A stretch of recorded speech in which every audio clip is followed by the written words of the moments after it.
The merchant and the genie. Vocabulary definitions.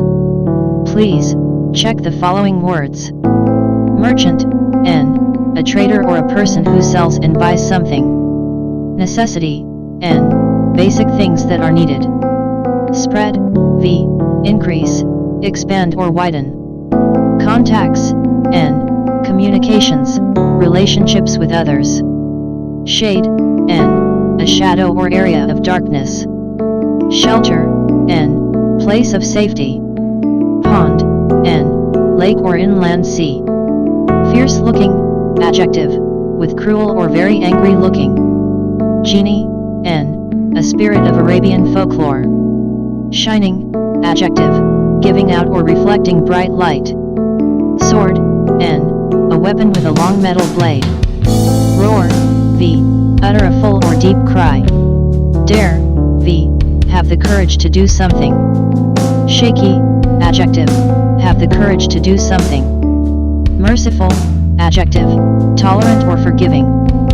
Plea, N. Request, call or excuse. Strike, V. Beat or hit. Fulfill, V. Achieve, complete or satisfy. Debt, N. Money that is taken from someone and should be repaid in a limited time / financial obligation. Due, N. One's right. Alms, N. Charity / money or food given to poor people. Inquire, V. Ask for information from someone. Hasten, V. Be quick to do something. Bitterly, adverb, in an angry way or harsh degree. Affair, N. Matter or case. Farewell, N. Good wishes before going or goodbye. Proceed, V. Get going, move, or begin. Reside, V. Live in or be settled in. Hind, N. A female deer.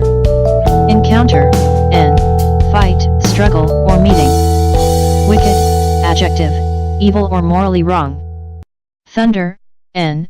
A loud noise. Fiery, adjective, burning, bright, or strong. Eager, adjective, strongly wanting to do or have something. Shook, V. Past of shake means vibrate or tremble. Grief, N. Intense sorrow or sadness. Fate, N. Future and chance or luck. Miserable, adjective, unhappy or sad. Pathetic, adjective, sad, miserable, or sorry. Pacify, V. Calm or relax. The merchant and the genie. Let's start. Once upon a time, a very rich merchant lived in a city. He had a loving family and had all necessities of life provided for. He left home many times to visit other kingdoms to spread his business and make new contacts. One day, he took some biscuits and dates and passed through a desert. On the way, in the desert, he felt very tired because it was noon. He saw an oasis nearby and went to it. There he washed his face, had some fresh water and sat down to rest under the shade of a palm tree. He took out some dates that he was carrying and started eating them. While eating the dates he started throwing stones here and there and was looking for better shelter. Finally he got up and went to the pond to wash his hands. Just then he saw a fierce-looking large genie running to him. He held a shining sword in his hand. Soon enough the genie stood in front of the merchant. The genie roared, "You are going to be dead soon. I'll kill you as you dared to kill my only son." "What? I killed your son," the merchant said in a shaky voice. "Yes. When you threw the stones, that hit my son's head and he was dead," the genie said. "I am sorry, sir, I didn't mean to harm your son. Please be kind and merciful," the merchant begged. "I will hear none of your pleas. You'll be dead just as my son is.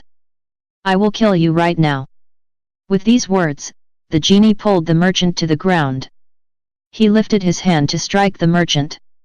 Then the merchant said, "Sir, you may do what you want to, but please do fulfill my last wish." "All right, what is your last wish?" the genie asked. The merchant replied, "Let me go to the city to meet my family for the last time.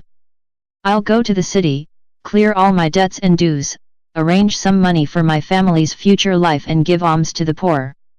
Oh, that's a lot you ask for. And how long do you need for that? The genie inquired. Sir, I'll need at least a year for all this. I promise that exactly a year from today. I'll meet you right here on the same spot. Then you can kill me, said the merchant. The genie said, but remember, if you are not here 12 months after today, you'll die even a crueler death which I've set for you. The merchant agreed. Then he hastened to reach the city. Once there he met his family and told them about what happened in the desert. The family wept bitterly, but the merchant said that he would have to keep the promise a year later. Next day, the merchant woke up early and soon got busy setting his business affairs. Soon enough a year passed. Then the day dawned when the merchant was to meet the genie in the desert. He bid a tearful farewell to his wife and children. He then proceeded towards the desert with tears in his eyes. The merchant reached the oasis. There he waited on the spot here he had last seen the genie. Stop. Continue. As he waited anxiously, he saw an old man approaching him. He came to the merchant and said, "Hello, what are you doing here all alone? Aren't you afraid of the genie that resides in these places?" The merchant told him his sad story. He said, "I'll stay and watch the encounter between him and the wicked genie." A few minutes later, there was a loud thunder and the genie appeared before them from a cloud of smoke.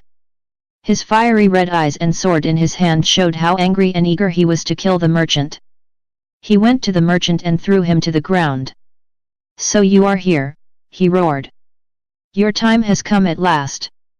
With these words, the genie lifted his hand high up in the air to strike merchant's head with the sword. The old man shook with fear and then started weeping with grief at the merchant's fate.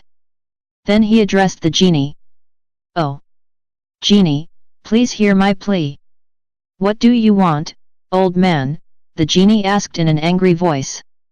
"I beg of you to listen to me. I am going to tell you my story, and if you find it more miserable than that of the merchant whom you are about to kill, you can cancel the punishment," said the old man. The genie thought for a while and then said, "Very well. I agree to this." The genie listened to the story of the old man, which was even more pathetic. The genie became pacified and let the merchant go home without punishment. The end. Thank you.